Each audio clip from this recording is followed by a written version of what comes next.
Hello दोस्तों, आप सब कैसे हैं। आशा करता हूँ आप सब मस्त और ज़बरदस्त होंगे। तैयारी भी आपकी एकदम उससे भी ज़बरदस्त होंगी। तो आज मैं एक एनसीईआरटी का क्वेश्चन फिर से लाया हूँ आपके सामने, जो क्लास 10th है, लाइट चैप्टर से न्यूमेरिकल लिखे हैं। तो आइए बिना किसी देरी के न्यूमेरिकल स्टार्ट करते हैं। एक convex lens forms real image, यानी कि एक कॉन्वेक्स लेंस है जो रियल और इन्वर्टेड इमेज बनाती है। और एक ऑब्जेक्ट को रखा जाता है जिसकी दूरी 50 सेंटीमीटर है, और ऐसे दूरी पे रखा जाता है जिसका जो साइज है ना इक्वल आता है। ऑब्जेक्ट का साइज और इमेज का साइज दोनों बराबर होता है। तो पूछा कि डिस्टेंस क्या होगा उसका। ठीक है, पहला क्वेश्चन तो ये इमेज को कहां पे रखा गया होगा आपके इमेज, यानी कि इमेज कहां पे बनेगी कि उसका इक्वल साइज आए।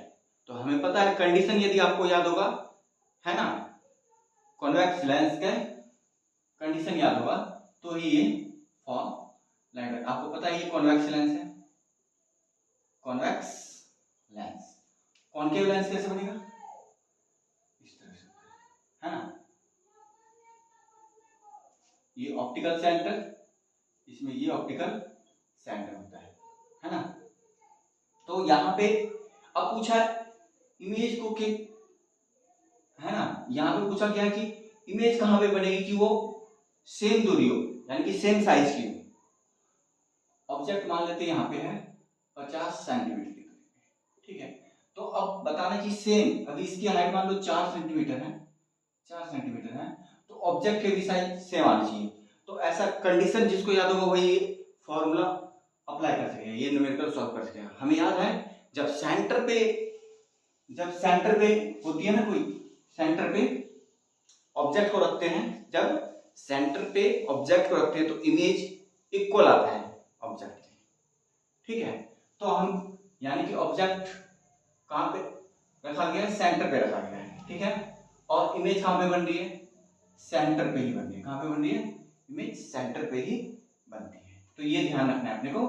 तो यहाँ पे क्या, where the needle placed in front of the convex lens if the image equal size, यानी कि सेंटर ऑफ कर्वेचर पे रखा गया।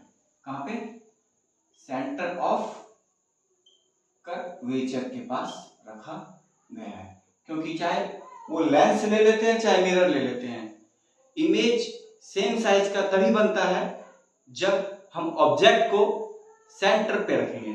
ठीक है, ये आपको ध्यान रखना है। तो ये हो गया। अब यहाँ पे पूछा गया है find the power of lens also. ठीक है, तो पावर ऑफ लेंस क्या होगा, पावर ऑफ लेंस क्या होता है, 1 में f होता है। ठीक है, अब हमें यहाँ पे पता है ये सेंटर दे रखा है ना। सेंटर कितना हो गया, 50 सेंटीमीटर हमें पता है, क्योंकि सेंटर पे ही ऑब्जेक्ट रखा है तभी इमेज भी उसके बराबर होता है।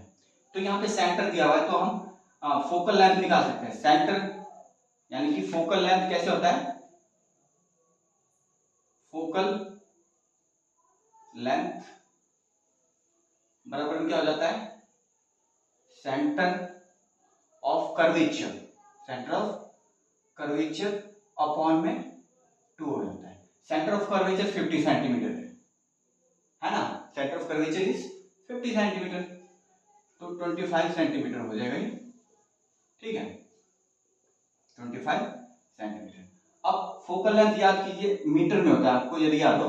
पावर जब भी हम निकालते हैं तो डायोप्टर इसकी यूनिट होती है, उसके लिए फोकल लेंथ किस में होना चाहिए, मीटर में होना चाहिए। तो हम इसको मीटर में कन्वर्ट कर देते हैं, यहाँ तो कितना जो 0.25 मीटर आ जाता है। क्लियर है, तो हम पावर ऑफ लेंस निकालते हैं। यहाँ पे f का वैल्यू आ गया है ना, 1 में f कितना है, 0.25।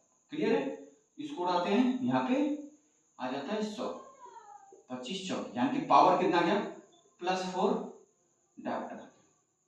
क्लियर है, तो ये न्यूमेरिकल बहुत अच्छा था, न्यूमेरिकल कांसेप्ट यूज किया इसमें। कंडीशन जो 16 टोटल इस चैप्टर, लाइट चैप्टर में 16 कंडीशन है, उसी एक कंडीशन को उठा के न्यूमेरिकल बना दिया इसने, है ना। एनसीईआरटी वाले बहुत जबरदस्त क्वेश्चन है। आशा करता हूँ आपको समझ में आएगा। एक बार फिर से रिपीट कर देता हूँ क्या बना कैसे।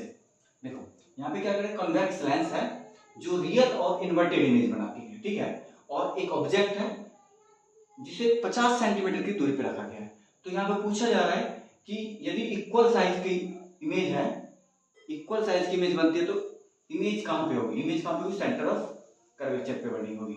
और उसको कहता है कि also find the power, power ज्ञात करना है। तो हमें पता चल गया कि 50 सेंटीमीटर क्या है, फोकल सेंटर ऑफ कर्वेचर है। क्यों? क्योंकि सेंटर पे ही इमेज बनता है और सेंटर पे ही फिर क्या रखा गया, ऑब्जेक्ट को रखा गया होगा। तो यहाँ पे 50 सेंटीमीटर आ गया और हमें पता है फोकल लेंथ क्या होता है, सेंटर ऑफ कर्वेचर का हाफ होता है। तो 25 सेंटीमीटर आ गया इसका फॉर्मूला के द्वारा, और हमने फोकल लेंथ को मीटर में चेंज कर दिया। मीटर में जैसे ही चेंज किया 0.25 मीटर आ गया। तो अब हमने पावर का फॉर्मूला जानते हैं, 1/f होता है, जो कि f किस में होना चाहिए, मीटर में होना चाहिए। तो हमने मीटर में बदल लिया इसलिए, और फिर हमने फॉर्मूला में पुट किया तो 4 डायप्टर आ गया। आशा करता हूँ आपको समझ में आया होगा बहुत अच्छे से। एनसीईआरटी का बहुत अच्छा क्वेश्चन था। तो इसी तरह की मेरी वीडियो देखने के लिए आप मेरे चैनल को लाइक शेयर ज़्यादा से ज़्यादा कीजिए और सब्सक्राइब कीजिए लर्निंग बायो पॉइंट को। Thank you, have a nice day.